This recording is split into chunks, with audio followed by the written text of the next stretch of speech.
Assalamualaikum warahmatullahi wabarakatuh. Kepada yang terhormat Bapak Muhammad Solehudin, SPD, selaku pembimbing sekaligus guru mata pelajaran produktif PMKR. Di kesempatan kali ini saya akan menerangkan materi tentang EPI atau Electronic Fuel Injection. Perkenalkan, nama saya Muhammad Ramdan Fauji sebagai moderator, dan rekan saya Muhammad Lukman, Ramdan Abdi Salam, Faiz Suganda Mulyana sebagai pemateri. Saja ke pemapanan materi yang pertama. EPI merupakan singkatan dari Electronic Fuel Injection, yaitu menyemprotkan atau menginjeksian bahan bakar sudah dilakukan atau dikontrol secara elektronik. Pengontrolan secara elektronik ini lebih baik dibandingkan dengan penyemprotan bahan bakar yang masih konvensional atau masih karburator. Kelebihan dari sistem EPI dibandingkan dengan sistem konvensional dengan memakai karburator antara lain nilai campuran bahan bakar dan udara sesuai dengan kebutuhan mesin. Campuran antara bahan bakar dan udara akan lebih homogen. Pembakaran yang dihasilkan lebih baik. Tenaga yang dihasilkan oleh mesin lebih optimal. Emisi gas buang yang dihasilkan lebih rendah. Pada sistem EPI terdapat 3 sistem utama, yaitu sistem bahan bakar atau pull system, sistem induksi udara atau induksi sistem, dan sistem kontrol elektronik atau electronic control system. Sistem bahan bakar. 1. Tangki bahan bakar berfungsi tempat menyimpan sementara bahan bakar. 2. Saringan bahan bakar berfungsi menyaring air dan kotoran yang berasal dari bahan bakar. 3. Pompa bahan bakar fuel pump berfungsi memompa bahan bakar dari tangki menuju karburator. 4. Pipa bahan bakar berfungsi tempat mengalirnya bahan bakar dari tangki menuju ke karburator.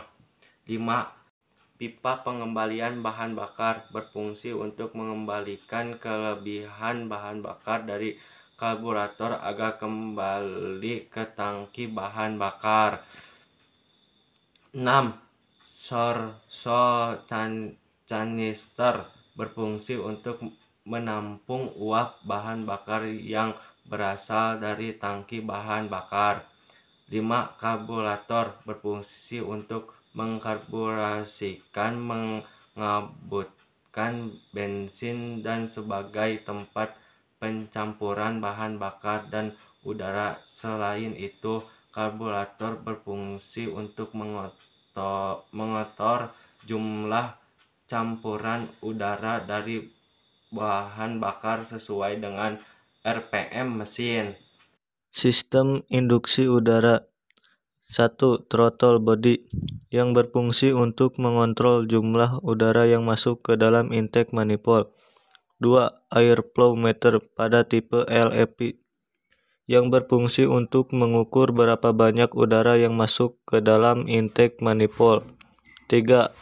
Manifold absolute pressure sensor pada tipe DEP yang berfungsi untuk mendeteksi seberapa besar kevakuman pada intake manifold. 4. Air intake chamber berfungsi untuk meredam fluktuasi udara yang masuk. 5. Intake manifold berfungsi sebagai saluran masuk udara menuju ke dalam ruang bakar. 1. Water temperature berfungsi untuk mendeteksi suhu cairan pendisir di dalam mesin. 2. Intake air temperature sensor berfungsi untuk mendeteksi suhu udara yang masuk ke dalam mesin mobil. 3. Manifold absolute pressure berfungsi untuk mengukur sensor tekanan udara di dalam intake manifold sistem pembakaran mesin. 4. 4. Air flow meter berfungsi untuk mengukur dan mengeluarkan udara ke mesin mobil. 5. Knocking sensor berfungsi untuk mendeteksi bentukan atau setaran tidak wajar yang terjadi akibat waktu pembakaran tidak sesuai selama mesin beroperasi. 6. Crankshaft sensor berfungsi untuk memberikan informasi ke bagian ECU mengenai kecepatan putaran mesin serta timing diri pengapian. 7. Camshaft sensor berfungsi untuk menentukan langkah hisap di mana terjadi pembukaan injektor atau penginjeksian sistem bahan bakar. 8. Oksigen sensor berfungsi untuk melakukan pendeteksian secara rine terkait jumlah oksigen di dalam gas buang.